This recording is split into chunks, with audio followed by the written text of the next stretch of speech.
Hello and welcome to the final week of Choices, Foreign Policy Issues in the 2020 election. My name is Matthew Hughes and I serve as the Executive Director of the International Relations Council in Kansas City. We're very glad to have you with us today. The International Relations Council strengthens Kansas City's global perspective by maintaining an active dialogue around world events, global issues, and their impact on our community. As a nonpartisan educational nonprofit organization, the IRC values informed civil discourse, accessibility, and substance as we work to sharpen our community's 21st century global acumen. We invite you to learn more about the International Relations Council, including other upcoming events and how to join as a member, on our website at irckc.org. The 2020 presidential election will present the American people with consequential choices around international challenges and the future of US foreign policy. In these 8 weeks leading up to next week, November 3rd, we're talking with notable experts on foreign policy issues relevant to this year's election and what comes next. Rather than advocate a particular approach or outcome, the Nonpartisan Choices series is meant to inform voters through a presentation of historical context and a detailed examination of the foreign policy platforms of the major party candidates. We do welcome diverse perspectives and encourage the community to join us in meaningful discourse around these issues of global importance. We hope you'll engage that way with us this evening as we explore American leadership and multilateralism. We welcome your questions through the course of the conversation using the Q&A feature at the bottom of your screen. And do check out and share other upcoming programs as we consider a range of critical foreign policy issues in these weeks surrounding the election. We are grateful to our sponsors who have made this evening's program and the Choices series possible. In particular, supporting series sponsors Nancy C. Messer, the University of Missouri, and Buttonwood Financial Group. We also appreciate the contribution of sustaining conversation sponsor Cyprian Simkowitz and Jerry White, and supporting conversation sponsors Kathy Ellison and honorary consuls Karen Nielsen, Sharon Velashik, and Dr. Judith Vogelsang. We also thank our educational partner for this evening's program, the Bertelsmann Foundation, whose resources you can find on this evening's event page at irckc.org. Thank you for recognizing the timeliness and relevance of these conversations. I'm now pleased to introduce our moderator for today's program, who will introduce our speaker and help us navigate the conversation.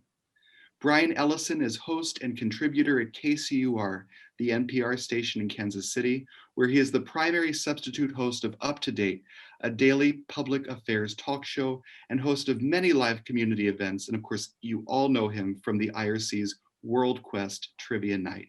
He's also a substitute newscaster and the station's election night anchor. From 2015 to 19, he hosted the award-winning political podcast, State House Blend, Missouri.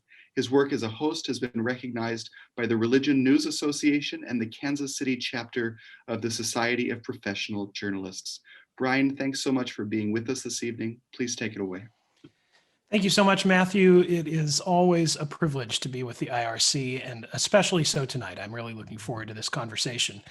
It does not seem an overly political or partisan observation to say that the concept of multilateralism in foreign policy and international security is under, shall we say, pretty serious strain right now. But how did that happen? And why does it matter? And what is the history of American leadership in a multinational world? As we approach in 7 days an election that for many is about something else entirely, the handling of a pandemic or a president's conduct and character, or about American unity and values, we might ask, what impact will the election's outcome have on American leadership and multilateralism on a global stage? Will it be America first or America must lead? Our speaker tonight is Dr. Oona Hathaway. She teaches international law at Yale University in the Yale Law School. She also teaches in the Jackson Institute for Global Affairs there and in the college's political science department. She's a leading expert on international law, having served in both the Defense Department as an advisor to the State Department as well. She was also a clerk for Supreme Court Justice Sandra Day O'Connor and writes and teaches about the intersection of constitutional and international law. She's interested in the law of armed conflict and is co-author with Scott Shapiro of The Internationalists: How a Radical Plan to Outlaw War Remade the World. And not least importantly, she graduated a year before I did from Harvard College with way higher honors, which everyone should know. After those opening remarks, we will have some questions from me and from all of you using the Q&A feature, as you heard. But in the meantime, please welcome, with your socially distanced virtual applause, Dr. Oona Hathaway. Dr. Hathaway, welcome. Thank you so much, Brian. It's really a pleasure to be here today. So I'm going to show a few slides just to kind of get the conversation going and to sort of set the stage for what I hope will be a robust conversation about these issues, and just to give you a little bit of background. So I'm going to hopefully open up the right folder here and share my screen here. So what I would like to do is just walk us through a little bit of background about sort of recent events on international law and sort of the posture of the United States towards multilateralism in the last several years. Let me start just with a little bit of background, though, a little bit of history. You all probably, I'm sure, know the United States played a really instrumental role in the creation of the post-war institutions after World War II. United States literally wrote the first draft of the United Nations Charter, was its greatest champion, and became one of the central members of the UN Security Council, which is still in operation today. It was a champion of all of the post-war institutions, economic institutions, the IMF, the World Bank, the General Agreement on Tariffs and Trade, which now is the World Trade Organization. So it played this central role in kind of creating the fundamental multilateral institutions that have shaped and given form to our post-war era. Now, the last few years have shown a shift of American posture towards these multilateral institutions. And I want to, in order to set the stage for this conversation, I want to say just a little bit about what that shift looks like. So it won't be a surprise to most of you that President Trump ran for election initially on America First platform. This was a center part piece of his platform. He really spoke to a lot of people who felt like the era of globalization had really excluded them, had left them out, had led them to have less economic opportunities, to be facing constant competition from abroad as well as at home. And that message really spoke to a lot of America. And was an important part of his message and remains an important part of his message today. So when he ran for election, he made clear his view about his posture towards many of these multilateral institutions, which was much more skeptical than had been true for much of the last 70 years. And when he came into office, he really made good on many of those promises that he had made in the course of the election. I'm just going to have a few examples. There's lots and lots of details that we could provide here, and I'm happy to answer any questions you all have, but I'm just going to give a kind of set of snapshots.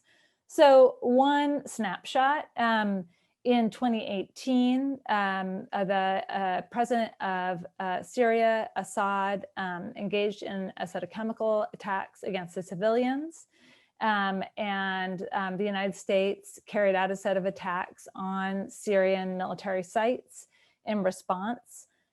This was almost certainly in violation of the United Nations prohibition on use of force. So Article 2.4 of the UN Charter prohibits states from resorting to use of force unilaterally unless they get approval of the UN Security Council or acting in self-defense, neither of which were true in this case. So that was a signal that he wasn't necessarily prepared to be bound by some of the traditional boundaries on use of force that had applied to US military previously. John Bolton, who was his national security advisor for a significant part of his presidency, has long had it out for many international organizations. In particular, really has never been a fan of the International Criminal Court.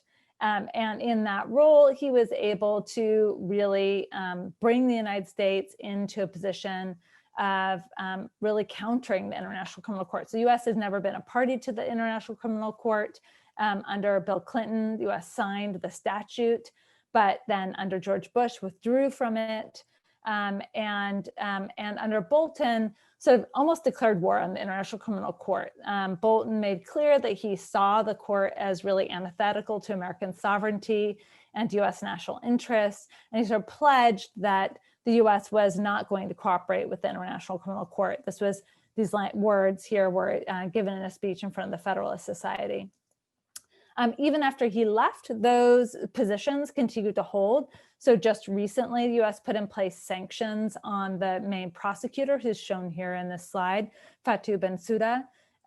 She was personally sanctioned, as well as one of her key assistants, who's the head of jurisdiction. They both were added to the specially designated nationals list. Now, this is a list usually reserved for terrorists and international criminals. So this was a pretty unusual move to put members of a court, an international court supported by many of our key allies, on the specially designated nationals list. This creates also a challenge because Fatou Bensouda is required to come and brief the United Nations, which, as you may know, is headquartered in New York. So because of the pandemic, we haven't had to see what happens when she has to report, and she can't because this set of sanctions prohibits her from traveling to the United States, as well as sanctioning and freezing any assets she holds in the United States. But that has created real tensions with not only the International Criminal Court, but with allies of ours who support the International Criminal Court. Happy to talk about the conditions that led to that. In part, it was the opening of a case against the United States for claims of torture of persons held in US prisons in Afghanistan, as well as in CIA black sites abroad. And the appeals chamber approved the case continuing, and that's what led to the giving of sanctions against Fatou Bensouda. There's lots of controversy about the ICC, but many find this use of sanctions against a member of the International Criminal Court quite unusual and surprising. I wrote about another set of events that has been prompted by the Trump administration, the recognition of the claim of Israel to the Golan Heights. So the US has recognized that Israel can lay claim to the Golan Heights, which has been long disputed territory, has been long claimed by Syria, and is seen by many, and I think properly seen as that one of the first cases of conquest of territory in the post-war era. The other significant one being the seizure of Crimea by Russia several years ago. So this is a highly unusual move, a willingness to accept the seizure of territory, contested territory by a sovereign state without consent of the parties involved. And then Trump has at various points made clear that he was prepared to go to war with Iran, though of course has not actually launched a war with Iran. It's incredibly important to note. But he did at various points say that he was prepared to go to war with Iran, again, be clearly in violation of the UN Charter unless Iran had actually attacked the United States, but there wasn't any sign that it had done. And there were probably various cyber attacks going on that were not, have not been made public. The U.S. did strike Qasem Soleimani, who was a high-level Iranian official. He was visiting Iraq, and during that visit, he was killed by a U.S. missile into Iraq, and that led to a whole series of events, including retaliation by Iranian militias against U.S. bases in the United States that led to a number of casualties, US casualties. And again, many see this as contrary to US traditional commitment to use of force obligations. And this is a famous photo from the G7 meeting in Canada that took place in 2018.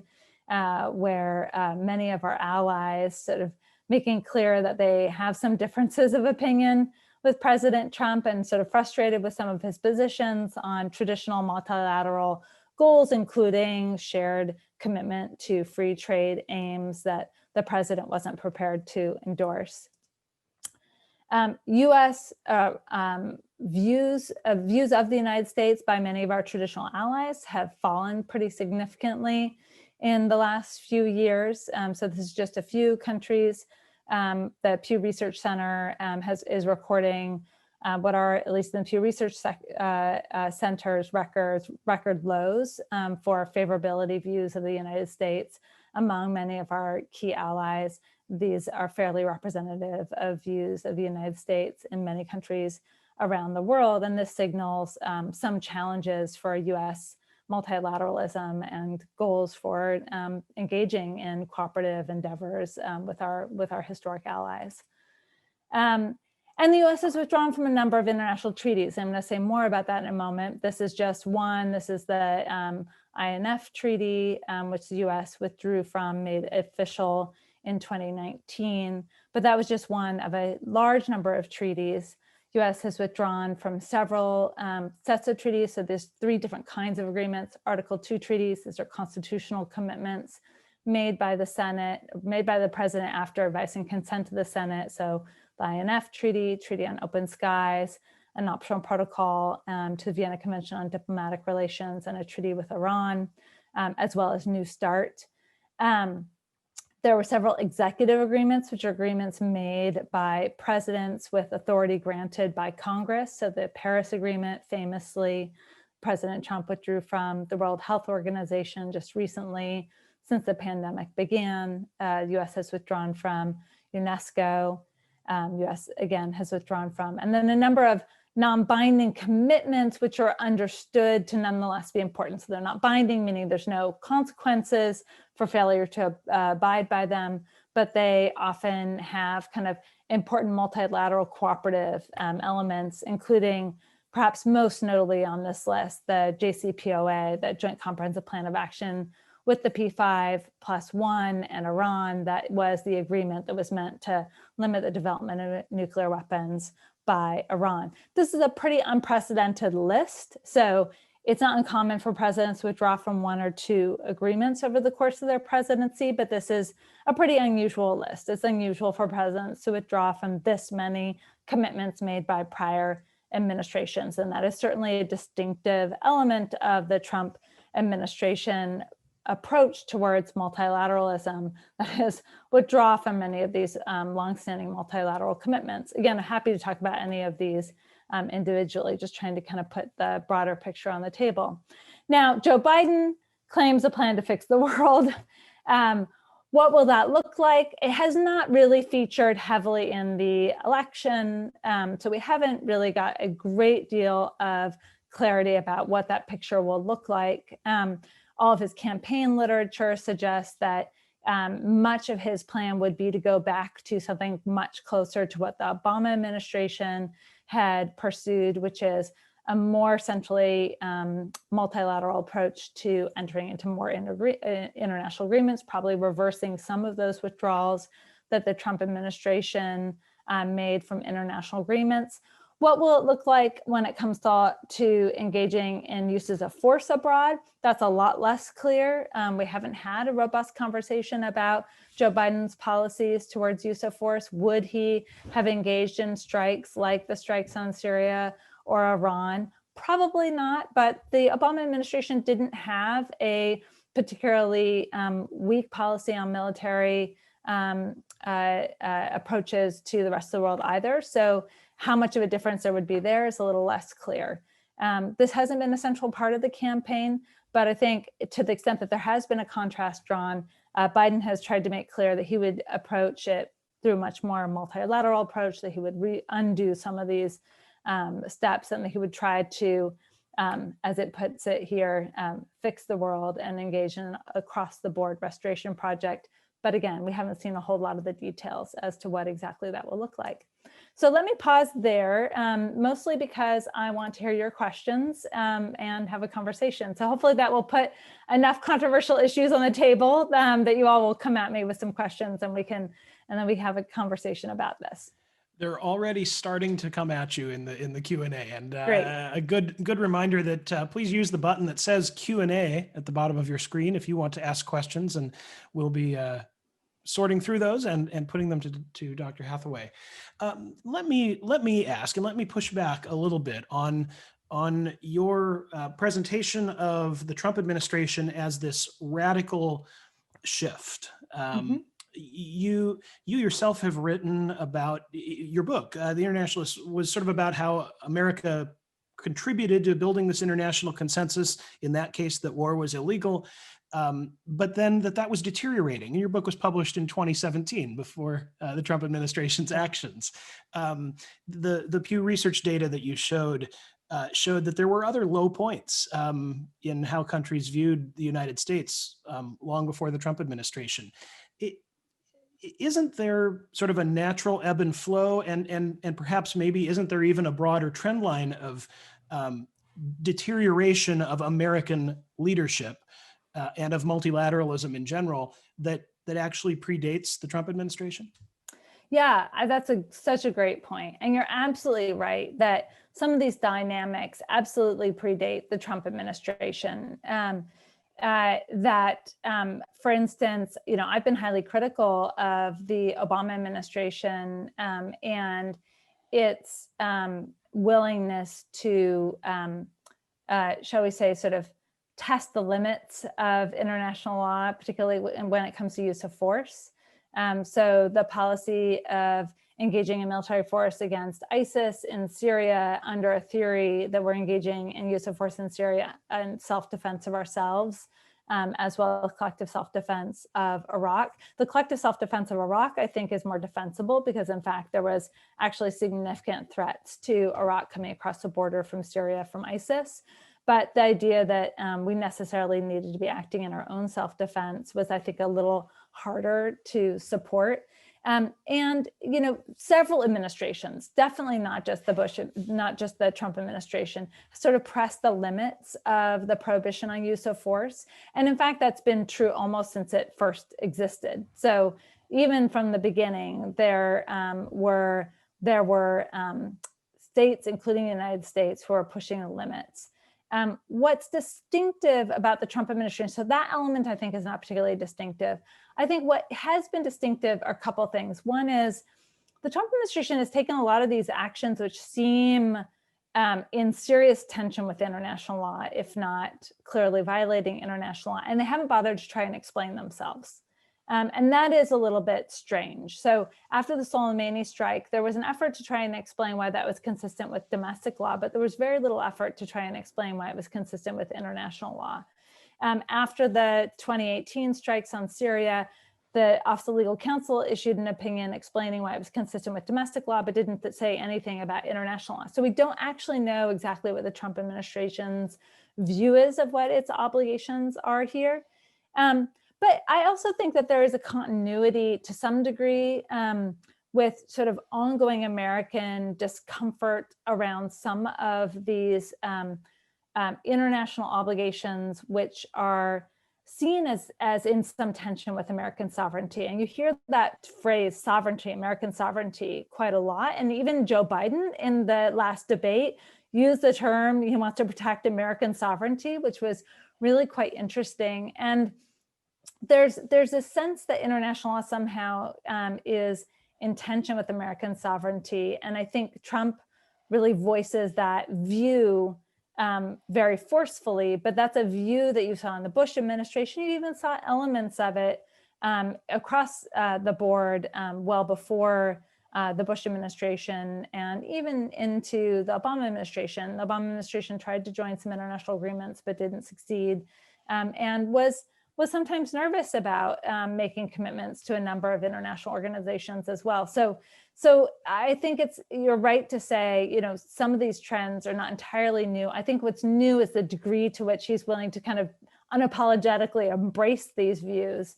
and the rejection of these multilateral agreements the US had been party to for a long time. That is quite distinctive. This amount of the number of treaties that we've withdrawn from is pretty unusual. So I'm sure we will absolutely circle back to the current presidential election and the implications of this vote, but maybe it would be helpful to sort of take a step back and just put some of these terms and concepts in historical context. We're talking very freely about internationalism. Maybe it would be helpful to sort of define that even as a doctrine or a concept, and when did that become an important part of American foreign policy, and what has it primarily been about? Yeah, that's such a great question. So, I mean, as you mentioned, the title of my book with Scott Shapiro was The Internationalists, and this was a group of people, not all of them Americans, but some of them Americans, who had a view about the commitment to the international order and the value of a broad-based commitment to a set of shared principles. So among those shared principles was the rejection of recourse to war to resolve disputes, for instance. That is one of the core norms of the Internationalists, and it's a core norm that's embodied in the UN Charter. Sometimes people misunderstand this term to mean sort of like an advocate of world government. And I don't actually know anybody who's an advocate of world government or eradication of nation states. In fact, international law is all about protecting states. It's all about creating protections for states from outside forces. International law is created by and for states for their own best interests. And so I think the important thing to recognize about international law and about internationalism is that the fundamental idea behind it is states can achieve certain fundamental goals that they have that by engaging in collaborative endeavors together that they couldn't achieve on their own. That there are certain goals that they can more effectively achieve if they work together with their allies and with their partners abroad. There's certain problems that you can't even begin to tackle if you're not doing it multilaterally. So obviously climate change, no single state can address that problem on its own because it's all about addressing national, international emissions of CO2, and no single state can tackle that problem alone. But there's lots of problems that no single state can tackle on its own. No single state can address free trade on its own. No single state can address a whole host of problems on their own. And so what the internationalists understood and what the idea of international law and international order is about creating a set of shared benefits through international law that create cooperative benefits that you can share and that everybody's better off. So nobody's worse off. Everybody's better off through entering into these agreements. So that's a fundamental idea behind it. It does sometimes entail some constraint. So any kind of contract that you enter into, you're going to get benefits from it. You're also going to have some constraints, and those constraints are necessary to obtaining the benefits. But sometimes people focus entirely on the constraint side and not as much on the benefits that we get out of being party to these agreements. And I guess related to that, then these agreements, has the role that they've played in American foreign policy changed over time? Some of these agreements you've mentioned go back quite a ways, decades. Others are more recent. Are they maybe less important now than they once were, or are they more important? Well, I think that's a really interesting question. So I think that international agreements in many ways are as important as ever. The form that they take is pretty different. So we used to make a huge number of our agreements through what are called Article 2 treaties. So these are treaties that are set out in the US Constitution. The Constitution says president can make treaties. He has to seek the advice and consent of the Senate. And these are often multilateral treaties, so lots of states that are party to it. So the UN Charter is this. The International Labor Organization, the General Agreement on Tariffs and Trade. These are big treaties that lots of states are party to. We don't do very many of those anymore. A lot of our international lawmaking happens instead through what are referred to as executive agreements. So these are agreements that are much more bilateral and that are more almost like regulations that we enter into with other states, but they're as important as ever. That ability to cooperate and collaborate with our partners abroad is key to our ability to be successful. In many ways, the fact that the economy is more globalized than ever, that very little of what happens in the world doesn't have international reverberations, means that international agreements are as important as ever. You can't sell a good in the United States that doesn't have some international component. It's extremely unlikely that anything you're going to sell doesn't have some international component attached to it or have some impact on the global economy. And so, yeah, I mean, these agreements are as important as ever. And I think that may be part of the reason that people have some discomfort about it, because they feel this sense that maybe it's having more control over my life than I want it to. The mega international agreement, I guess, is the UN Charter, that a lot of these other agreements emerge out of that or out of its agencies.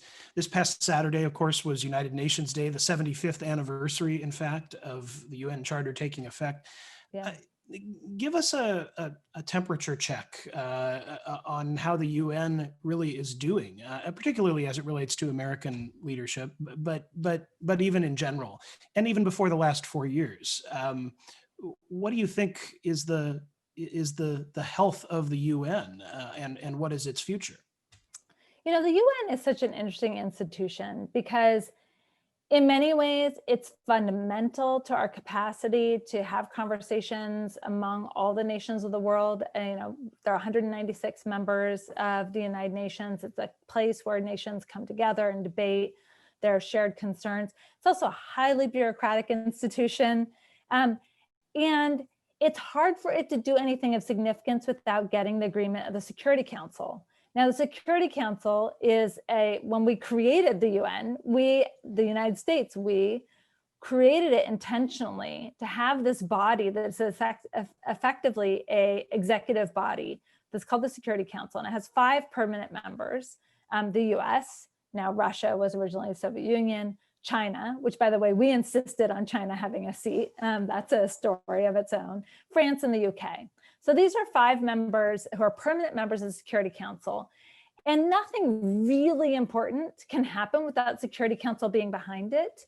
But much of what the UN might want to do can also be vetoed by those 5 members. So any one of those 5 members can veto any significant intervention abroad.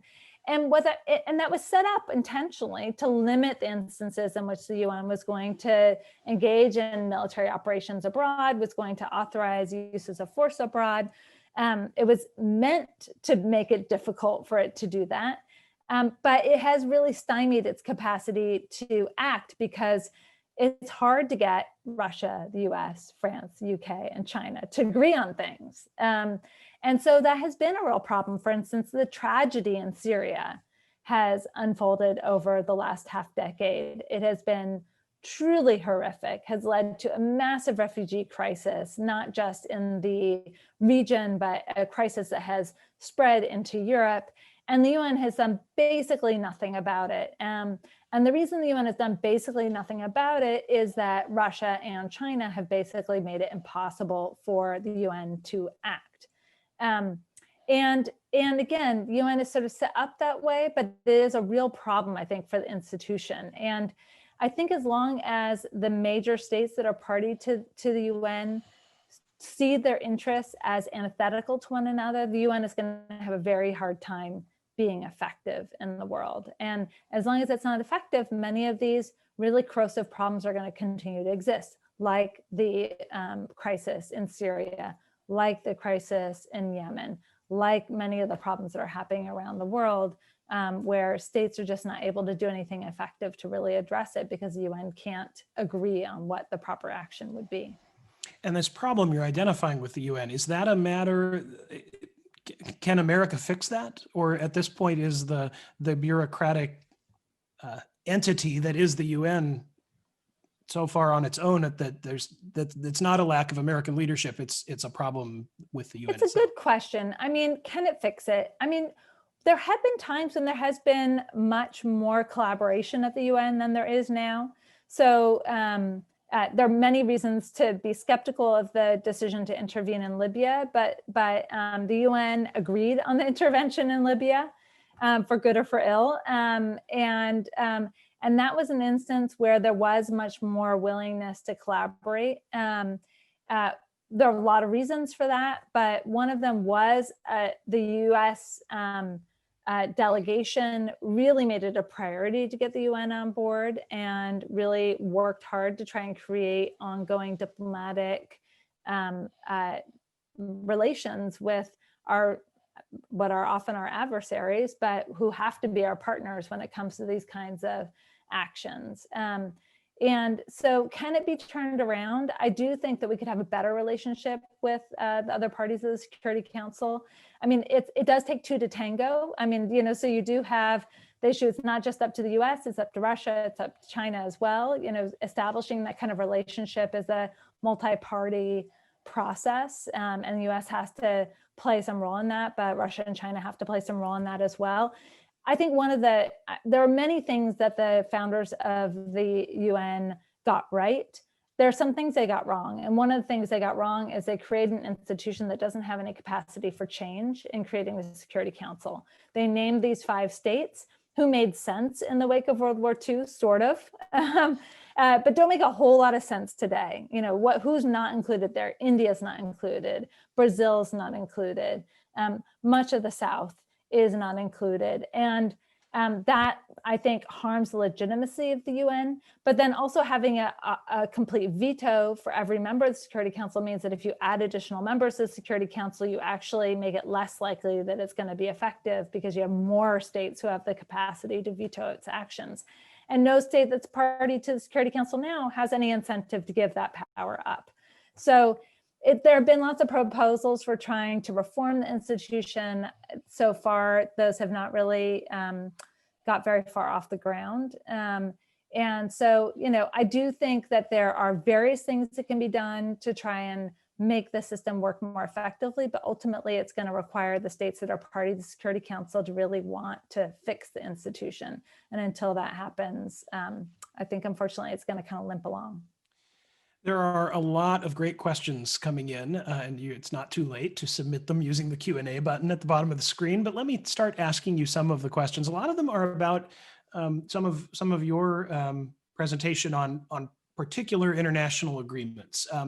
Here's a question from Bill Eckhart, who asks, how do you explain why the State Department, the Defense Department, the Justice Department have all vigorously opposed the International Criminal Court for over 20 years, bipartisan opposition?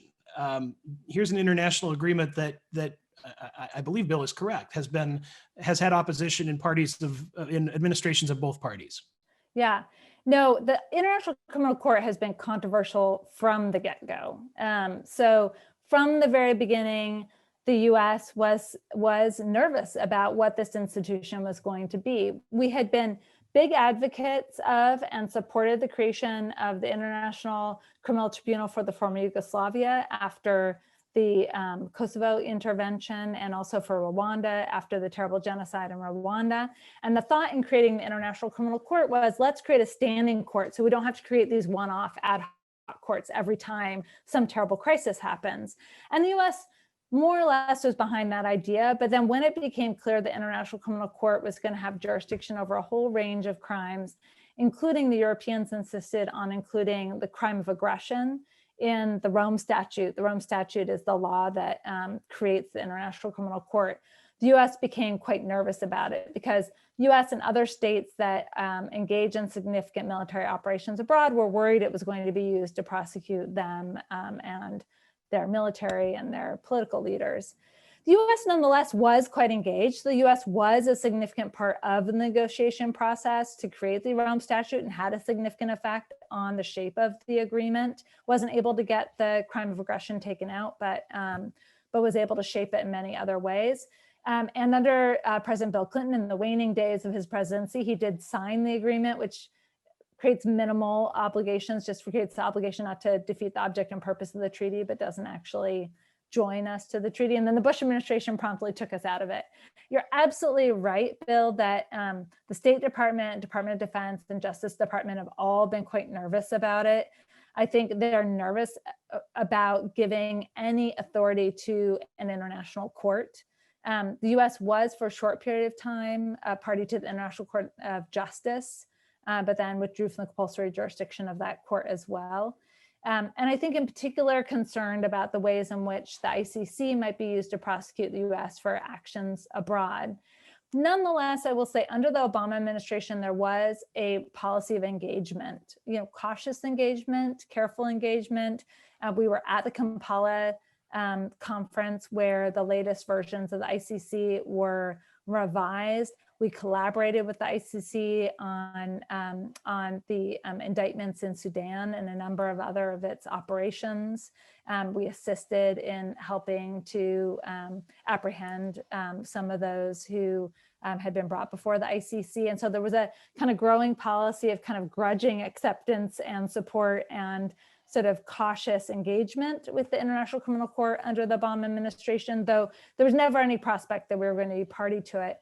What is really new, and is the main new thing here, is the use of sanctions that are typically reserved for terrorists, international criminals, to use those against a lawyer working for the court, a court that is supported by many of our top allies. In fact, most of our top allies are party to the Rome Statute.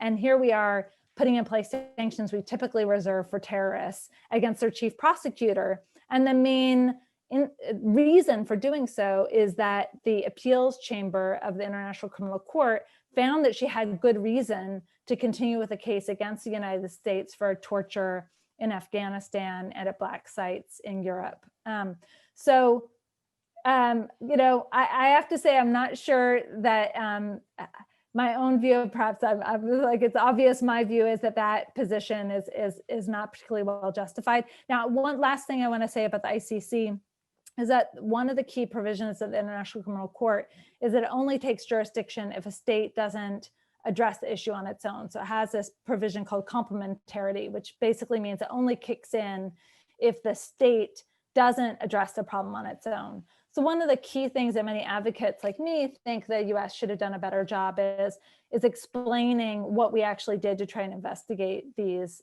abuses ourselves. What steps did we take to ensure that anyone who participated in torture had been properly disciplined, and that there had been a proper administrative and criminal proceedings to the extent that those were necessary. And if you can show that, then the ICC's complementarity provision should mean that it doesn't take jurisdiction over the case. But you're absolutely right that US administrations have been skeptical of the ICC for a long time, just that they've never used sanctions reserved for terrorists on lawyers affiliated with the court. That really is a step further that we haven't seen before. Another question, it gets to some of the withdrawing from various other agreements.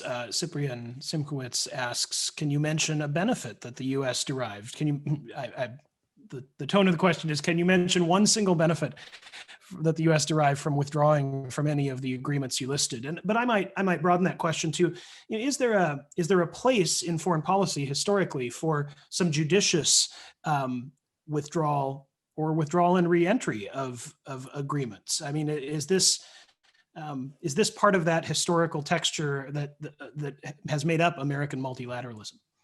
So one possible example is the Trump administration threatened to withdraw from the Korea-US Free Trade Agreement and use that as a basis for renegotiation of that agreement, and I think got some improvements in that agreement as a result, or at least kind of have gotten improvements in that agreement. I haven't looked at it closely enough, but I haven't seen any criticism of that, and a sense that actually there may have been some improvements, although there may have been some damage done to that relationship. So you always have to weigh it against that. So yeah, I mean, I think that there is some role, generally speaking, for reassessing commitments. I mean, I think that there is particularly a challenge in some of these arms control agreements with Russia.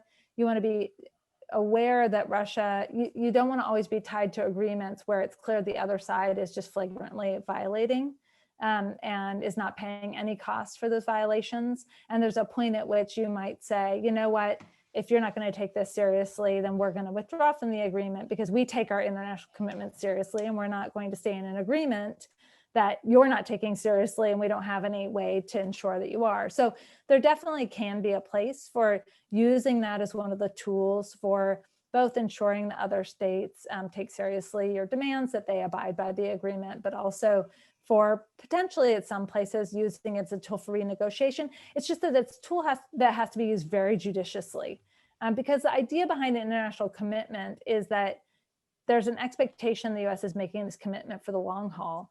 And once you start withdrawing from lots of agreements, then the benefit that any individual state expects to get out of joining an agreement with the US then declines, because they figure, well, the next president's going to come along and undo this. So why am I going to make any significant concessions?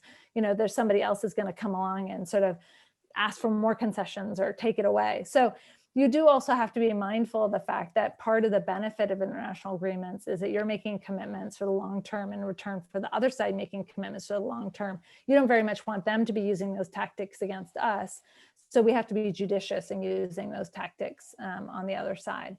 But absolutely, there can be some instances where agreements just don't make a whole lot of sense. For instance, the Treaty of Amity with Iran, it pretty much run its course. So I don't expect, for instance, that's another agreement where the Biden administration is probably not going to re-up that one because truthfully, it had kind of fallen into disuse. So there definitely are some of these agreements that are not particularly effective, but the overall effect of withdrawing from so many of them, and some of them that are really core agreements, does have a kind of disheartening effect on our role in the international system. There's a question that I think is not unrelated to the observations about the way America is perceived in other countries around the world. It notes the rise of populist or right-wing parties across Europe. Sometimes one of the agenda items of those parties is this attacking the same international institutions or agreements that we've been talking about. The question is, what might happen, whether it's a second Trump administration or a Biden administration, in relation to these rising populist groups? Is America enough of a leader to actually have an impact on what is now happening in Europe or in Latin America or in other places where populism is intentionally eroding international institutions? Yeah, it is very interesting that what's happening in the US is of a piece with what's happening elsewhere. So we're not alone. You have the rise of far-right parties around the world. You have the rise of the sort of right and center-right in many places. Just look at the UK. We have a very similar debate happening in the United Kingdom.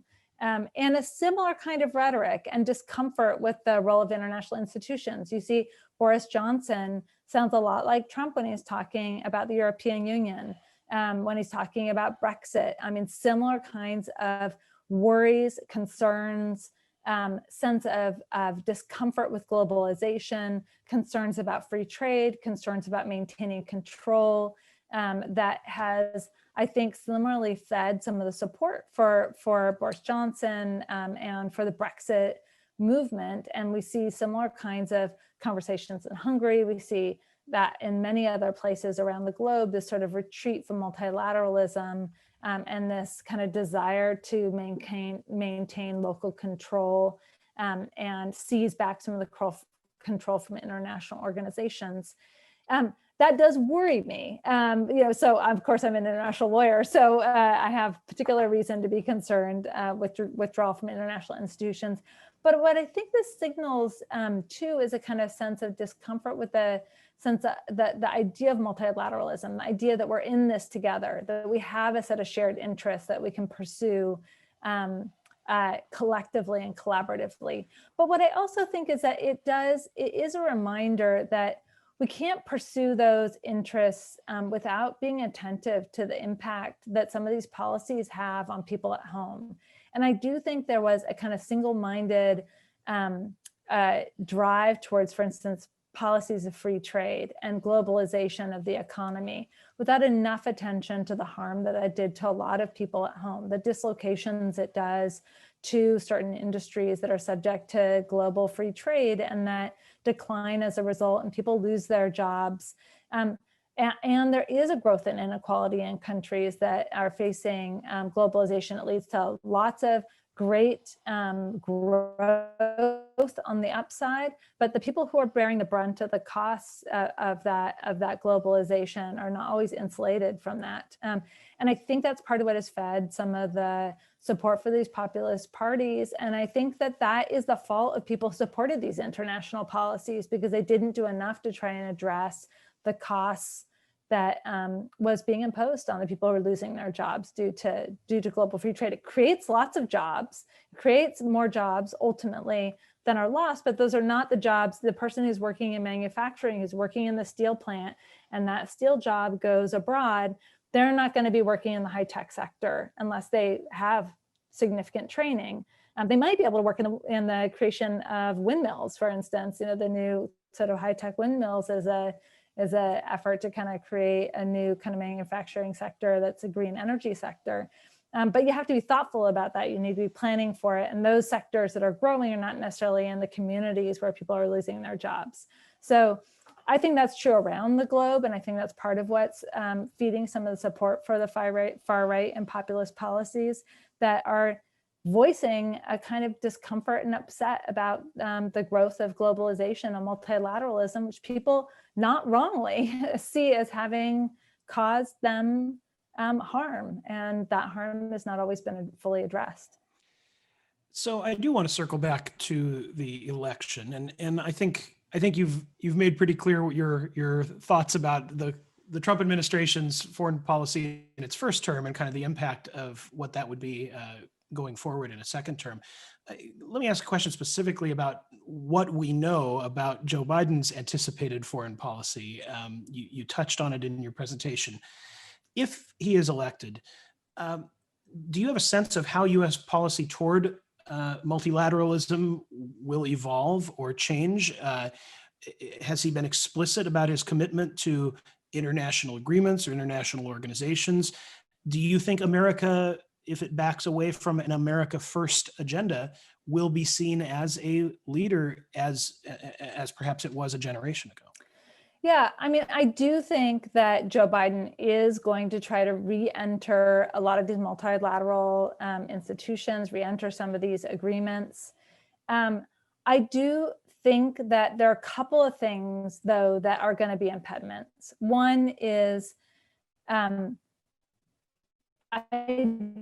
do think some of our allies have this sense that they're not entirely sure the kind of radical swing in policy from Obama to Trump, and not so much the fact that they're frustrated with Trump, but there's the significant shift in policy from one administration to the next, suggests a kind of uncertainty about U.S. policy that I think has been challenging for many of our partners to make sense of.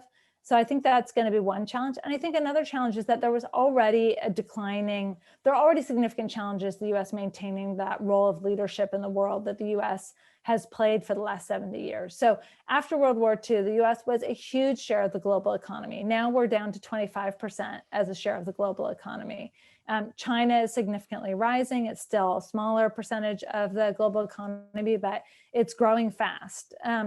And so it is going to insist on playing a more significant role in leading global institutions. And so no matter what, there was going to be a confrontation coming. No matter what, the US was not going to be able to kind of dictate the rules of the international system forever. And having abdicated its role in some of these institutions and pulled out of some of these institutions, like for instance, the World Health Organization, will be able to reclaim that sort of central leadership role again? I don't know. I mean, it's going to be more challenging. And over the long term, I do think that the US is going to have to get more comfortable with sharing some of the authority with other states. Now, that's not necessarily a bad thing. Being able to bring in particularly states that have been excluded from the global conversation, I think is a good thing. But I think it's going to mean that the nature of US leadership is going to have to change. It used to be the case that the US kind of sit down at a table, Roosevelt could sit down with Churchill and Stalin and decide the future of the world, more or less. They sort of personally sat down at Yalta and hashed out the final details of the UN Charter, just the three of them. That world doesn't really exist anymore. You're not going to be able to have the leaders of Russia, UK, and US sit down and figure out what the international order is going to look like going forward. Other states are going to want to have a say. And that's probably on the whole a good thing. But it means you have to have a much more deft foreign policy. And Biden, I think, is going to have to figure out how to navigate that. We haven't really fully figured out what a United States in a world that looks much more multilateral, that's much more spread out, where we can't just dictate the rules. How do we navigate that world? And I think that's something we're going to have to begin to figure out. Why do we care what the rest of the world thinks of the United States? And I don't mean that to be a silly question. If we can achieve our aims, whether the rest of the world likes it or not, why would that not be the foreign policy that we would want to have? Yeah, I think that the fundamental point that's important to understand about international law is it's not about being popular and it's not about being liked. It's that there's almost nothing you've accomplished in the world that matters that you can do entirely on your own. Like, think of the nation that is the most sort of walled off from the rest of the world and that is the most successful at sort of eliminating external influence. It's North Korea. North Korea is really good at eliminating any kind of international influence on its governance structure. And it doesn't have much in the way of free trade with other nations. It doesn't rely on many other places. And it is a completely horrific place. It's a failing economy. It's utterly incapable of actually achieving a standard of living for its population that is desirable. Nations, in order to be successful in our global world, need one another. They need it to be able to achieve the best interests of the people who are living within those states. And so it's not because we want to be popular and it's not because we want to be sort of the good guys. It's because it's how we get what's in our best interests. We care about what other states think about us because we need them in order to achieve all of our ends. Think in this way, states are not that different from like people in a sense. Like, you don't want to be the neighbor in the person that in the neighborhood who like everybody hates and nobody wants to invite over to dinner and nobody wants to socialize with. Like, that's part of being part of an international order is you need to be able to work with other states to be able to get things done that are in the best interest. There's certain things, certain basic things like you can't make phone calls around the world unless other states agree. You can't, most of the goods that we have, the things that are surrounding me here, they've traversed the world and I wouldn't have access to most of the stuff that I have if it weren't for the case that we have access to free trade and that we have good relations with countries around the world. Our standard of living is just fundamentally different than it would be if we were closed off from the rest of the world. So that's why we care, not because we care all that much about what people think or we want to win some popularity contest, but because it matters for people's standard of living. Well, this has been a truly fascinating and informative conversation to me about American leadership and multilateralism. I am really grateful for the opportunity to have it, and I will hand it back over to Matthew Hughes to wrap us up. Oona, thank you so much. And Brian, thank you for helping us with this conversation tonight. What a fascinating dive into a really, really complex topic that impacts all of us, Oona, as you just said, in so many ways. We have come to the end of the Choices Election Issues series. As US Americans prepare to exercise one of our core civic rights and responsibilities in less than a week, we do express our deep gratitude to the speakers, moderators, sponsors, and all of you attendees who joined us for 8 weeks of meaningful discourse around foreign policy issues in the 2020 presidential election. With your active participation and thoughtful engagement, we have looked critically at issues ranging from peace in the Middle East, nuclear proliferation, to tariffs and trade, and tonight, American leadership and multilateralism.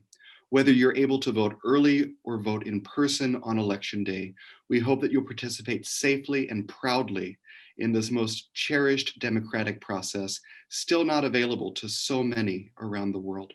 We do invite you to check out our website again at irckc.org for information on other upcoming events and how to become a member. And we look forward to seeing you again very soon. Oona and Brian, again, a pleasure. Thank you very much, everyone.